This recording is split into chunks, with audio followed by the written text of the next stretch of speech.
അസ്സലാമു അലൈക്കും വറഹ്മത്തുള്ളാഹി വബറകാതുഹു. കഴിഞ്ഞ ക്ലാസ്സിൽ സൂറഹ് ബഖറ 144 ആയത്ത് വരെയാണ് നമ്മൾ മനസ്സിലാക്കിയത്. ഇൻഷാ അല്ലാഹ് ഇന്ന് നമുക്ക് ബാക്കി വരുന്ന ഭാഗങ്ങൾ നോക്കാം.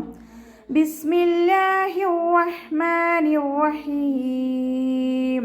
വഹൈസുമാ കുൻതും ഫവല്ലൂ വുജൂഹകും ശത്റഹ് وَإِنَّ الَّذِينَ أُوتُوا الْكِتَابَ لَيَعْلَمُونَ أَنَّهُ الْحَقُّ مِنْ رَبِّهِمْ وَمَا اللَّهُ بِغَافِلٍ عَمَّا يَعْمَلُونَ. വഹൈസു വാവ് ഉച്ചരിക്കുന്ന സമയത്ത് ചുണ്ടുകളെ വട്ടത്തിൽ പിടിച്ചു കൊടുക്കുക. പല്ലിനെ ചുണ്ടിൽ തട്ടിക്കാതെ നോക്കുക കേട്ടോ. ഹ സൗണ്ടിനെ ക്ലിയർ ആക്കിയിട്ട് തന്നെ ഉച്ചരിക്കുക. മഹ്റജ് വരുന്നത് നമ്മുടെ തൊണ്ടയുടെ മധ്യഭാഗമാണ്. ഹ എന്നുള്ള സൗണ്ട് തന്നെ കൊടുക്കുക കേട്ടോ. ഹ നായി പോവാതെ നോക്കുക. സ ലൈറ്റാക്കിയിട്ട് ഉച്ചരിക്കുക കേട്ടോ. മഹ്റജ് നമ്മുടെ നാവിൻ്റെ അറ്റവും മേലെ മുൻപല്ലിൻ്റെ അറ്റവും ചേർന്നിട്ടാണ് വരുന്നത്. നാവിൻ്റെ കുറച്ച് ഭാഗം പുറത്തോട്ട് കാണുന്ന രൂപത്തിൽ വെച്ചിട്ട് കുറച്ച് എയർ പുറത്തോട്ട് പോകുന്ന സൗണ്ടും കൊടുക്കുക കേട്ടോ. സീനിൻ്റെ സൗണ്ടായി പോവാതെ നോക്കുക. വഹൈസുമാ കുൻതും നൂൻ സാക്കിനയ്ക്ക് ശേഷം ഇഖ്ഫാഇൻ്റെ ലെറ്ററായിട്ടുള്ള താ വന്നിട്ടുണ്ട്. നൂൻ സാക്കിനയെ മറച്ച് വെച്ചിട്ട് മണിച്ചോതി കൊടുക്കുക. കുൻതും ഉച്ചരിക്കരുത്. നൂനിൻ്റെ സൗണ്ടിനെ വ്യക്തമായിട്ട് കേൾപ്പിക്കരുത്. കുൻതും മറച്ചു വെക്കുകയും ചെയ്യുക, അതോടൊപ്പം തന്നെ മണിക്കുകയും ചെയ്യുക. ഫവല്ലൂ വുജൂഹകും ഫ ലൈറ്റാക്കിയിട്ട് ഉച്ചരിക്കുക. ലാമിൻ്റെ കൂടെ വൗമദ് വന്നു 2 കൗണ്ട് നീട്ടിക്കൊടുക്കുക കേട്ടോ. വുജൂഹകും ജീമിൻ്റെ കൂടെയും വൗമദാണ് വന്നിട്ടുള്ളത്. അവിടെയും നമ്മൾ 2 കൗണ്ട് വീതം നീട്ടാൻ ശ്രദ്ധിക്കുക. വുജൂഹകും ശഖറഹ് അപ്പോൾ ഇസ്തിഅലാൻ്റെ ലെറ്ററാണ്, ഇത്ബാക്കിൻ്റെ ലെറ്ററും കൂടിയാണ്. അപ്പോൾ നാവിൻ്റെ മുഴുവൻ ഭാഗങ്ങളും നമ്മൾ മുകളിലേക്ക് ഉയർത്തിയിട്ട് വേണം തഫ്ഹീം ചെയ്യാൻ. ഇത്ബാക്കിൻ്റെ ലെറ്റേഴ്സും ഇസ്തിഅലാൻ്റെ ലെറ്റേഴ്സും തമ്മിലുള്ള വ്യത്യാസം എന്ന് പറഞ്ഞു കഴിഞ്ഞാൽ, ഇസ്തിഅലാൻ്റെ ലെറ്റേഴ്സിൽപ്പെട്ട ഖൈൻ, ഖ, ഖാഫ് എന്നീ അക്ഷരങ്ങൾക്ക് കെസ്റയാവുന്ന സമയത്ത് നമുക്ക് നമ്മുടെ നാവിൻ്റെ മുഴുവൻ ഭാഗങ്ങളും മുകളിലേക്ക് ഉയർത്താൻ കഴിയില്ല. പക്ഷേ ഇത്ബാക്കിൻ്റെ അക്ഷരങ്ങളായിട്ടുള്ള സ്വാദ്, വാദ്, വ, വ എന്നീ അക്ഷരങ്ങൾക്ക് നമ്മൾ കെസ്റയായാലും നാവിൻ്റെ മുഴുവൻ ഭാഗങ്ങളും മുകളിലേക്ക് ഉയർത്തിയിട്ട് വേണം തഫ്ഹീം ചെയ്യാൻ. അതാണ് ഇത്ബാക്കിൻ്റെ അക്ഷരങ്ങളും ഇസ്തിഅലാൻ്റെ അക്ഷരങ്ങളും തമ്മിലുള്ള വ്യത്യാസം. മനസ്സിലാക്കുക കേട്ടോ. റോ ഫതഹയാണ്, അതുകൊണ്ട് നമ്മൾ ഉയർത്തിയിട്ട് ഉച്ചരിക്കണം. ഇവിടെ വഖഫിൻ്റെ ചിഹ്നമായിട്ടുള്ള ഖില വന്നിട്ടുണ്ട്. വഖഫ് ചെയ്യലാണ് ഉത്തമം. വഖഫ് ചെയ്യുമ്പോൾ നമ്മൾ ഹാക്ക് സുക്കൂന് കൊടുത്തിട്ട് വഖഫ് ചെയ്യുക കേട്ടോ. വഇന്നല്ലദീന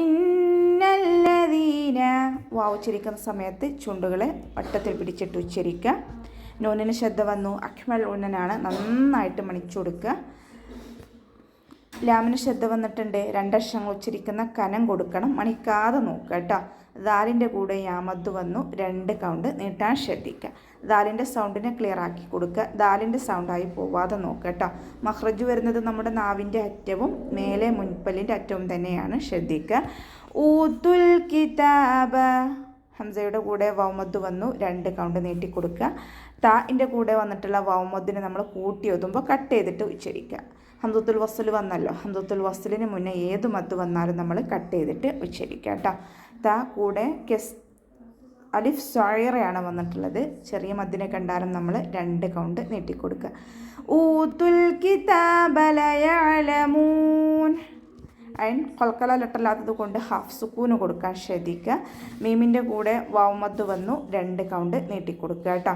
അതിൻ്റെ സൗണ്ടിനെ ക്ലിയർ ആക്കിയിട്ട് ഉച്ചരിക്കുക കേട്ടോ. ഹംസയുടെ സൗണ്ടായി പോവാതെ നോക്കുക. മഹ്റജ് വരുന്നത് തൊണ്ടയുടെ മധ്യഭാഗമാണ്, ശ്രദ്ധിക്കുക. അന്നഹുൽ ഹഖ്ഖു മിർ റബ്ബിഹിം നൂനിന് ശ്രദ്ധ വന്നു. അക്മൽ ഉന്നനാണ്, നന്നായിട്ട് മണിച്ചു കൊടുക്കുക. മീമിനും നൂനിനും ശ്രദ്ധ കണ്ടാൽ നമ്മൾ നന്നായിട്ട് മണിക്കാൻ ശ്രദ്ധിക്കുക കേട്ടോ. ലാം ഖൽഖല ലെറ്ററില്ലാത്തത് കൊണ്ട് ഹാഫ് സുക്കൂന് കൊടുക്കുക. ഹ തൊണ്ടയുടെ മധ്യഭാഗമാണ് മഹ്റജ് വരുന്നത്. സൗണ്ടിനെ വ്യക്തമാക്കി ക്ലിയർ ആക്കിയിട്ട് തന്നെ ഉച്ചരിക്കുക. ഹ എന്നുള്ള സൗണ്ട് തന്നെ കൊടുക്കുക കേട്ടോ. ഖാഫ് ഇസ്തിഅലാൻ്റെ ലെറ്ററാണ്, ഉയർത്തിച്ചരിക്കേണ്ട അക്ഷരങ്ങൾപ്പെട്ടതാണ്. അതിനെ തഫ്ഹീം ചെയ്യുക. മിർ റബ്ബിഹിം നൂൻ സാക്കിനയ്ക്ക് ശേഷം ഇതാം ബിലാഗുനയുടെ അക്ഷരമായിട്ടുള്ള റോ വന്നിട്ടുണ്ട്. നൂൻ സാക്കിനയെ റോയിലേക്ക് ലയിപ്പിക്കുന്നുണ്ട്, പക്ഷെ നമ്മൾ മണിക്കാതെ ഓതിക്കൊടുക്കുക. മിർ റബ്ബിഹിം ഇവിടെ വഖഫിൻ്റെ ചിഹ്നമായിട്ടുള്ള ഖിലയാണ് വന്നിട്ടുള്ളത്. വഖഫ് ചെയ്യലാണ് ഉത്തമം. വമല്ലാഹു ബിഗാഫിലിൻ അമ്മാ യഅമലൂൻ വാവ് ഉച്ചരിക്കുമ്പോൾ ചുണ്ടുകളൊന്ന് സർക്കിൾ ചെയ്ത് പിടിക്കുക. മീമിൻ്റെ കൂടെയുള്ള മദ്ദിനെ നമ്മൾ കൂട്ടി എഴുതുമ്പോൾ കട്ട് ചെയ്ത് കൊടുക്കുക കേട്ടോ. ഹംസത്തുൽ വസ്ൽ വന്നതുകൊണ്ട് നമ്മൾ മദ്ദിനെ കട്ട് ചെയ്ത് കൊടുക്കുക. അവ്വ എന്നുള്ള നാമത്തിൻ്റെ മുന്നേയുള്ള അക്ഷരത്തിന് ഫതഹയാണ് വന്നിട്ടുള്ളത്. അപ്പോൾ നമ്മൾ അവ്വ എന്നുള്ള നാമത്തിലെ ലാമിനെ ഉയർത്തിയിട്ട് ഉച്ചരിക്കാൻ ശ്രദ്ധിക്കുക കേട്ടോ. ബിഗാഫിലിൻ ഓയിനിൻ്റെ മഖ്റജ് ശ്രദ്ധിക്കുക. അദ്നൽ ഹൽക്കാണ് മഖ്റജ് വരുന്നത്, തൊണ്ടയുടെ ആദ്യ ഭാഗം. സൗണ്ടിന് ഇസ്തിഅലാൻ്റെ ലെറ്ററും കൂടിയാണല്ലോ ഗൈന്. അപ്പോൾ നമ്മൾ ഉയർത്തിയിട്ട് നാവിൻ്റെ ബാക്ക് നന്നായി മുകളിലേക്ക് ഉയർത്തിയിട്ട് ഉച്ചരിക്കുക കേട്ടോ. ഹലിഫ് സോയറയും കൂടെ വന്നിട്ടുണ്ട്, 2 കൗണ്ട് നീട്ടിക്കൊടുക്കുക. ലാമിന് കെസ്ര തെൻവീനാണ് വന്നിട്ടുള്ളത്. തെൻവീനിന് ശേഷം ഇവ്ഹാറിൻ്റെ ലെറ്ററായിട്ടുള്ള അയിന് വന്നതുകൊണ്ട് തെൻവീനിലുള്ള നൂനിൻ്റെ സൗണ്ടിനെ വ്യക്തമാക്കി മണിക്കാതെ ഉച്ചരിക്കുക. നൂനിൻ്റെ സൗണ്ടിനെ വ്യക്തമായിട്ട് കേൾപ്പിക്കണം. ബിആഫിലിൻ അമ്മാ യഅമലൂൻ.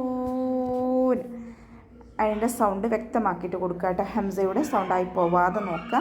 മീമിന് ശ്രദ്ധ വന്നിട്ടുണ്ട്, അക്മൽ ഉന്നനാണ്, നന്നായിട്ട് മണിക്കാൻ ശ്രദ്ധിക്കുക. അലിഫ് മദ്ദും കൂടെ വന്നിട്ടുണ്ട്, 2 കൗണ്ട് നീട്ടിക്കൊടുക്കുക കേട്ടോ.